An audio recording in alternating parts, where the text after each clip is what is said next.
दोस्तों ये वीडियो सिर्फ मनोरंजन के लिए है, कृपया इसे दिल पर ना ले।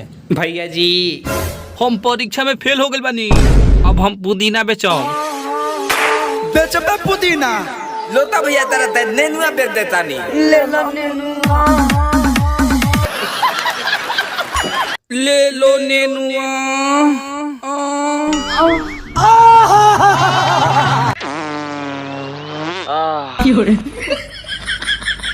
अरे तू ही जो बैठल बाड़ू का ये करे जा उतना नहीं, हमारे गैस के घर प्रॉब्लम चलता खूब है। अरे ना हो ऐसे ही पागल करो, तार बात सुन के मजा आ गिलो।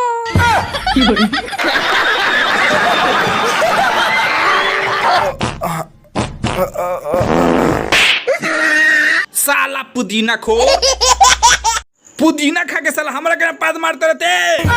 गजब बेइज्जती।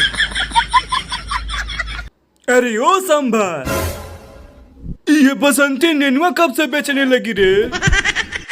ये पहले पुदीना बेचत रहिया, लेकिन अब नेनुआ बेचे लगा। अरे हम का लहसुन जानते नहीं सरदार, के का बेचा था के का नहीं बेचो।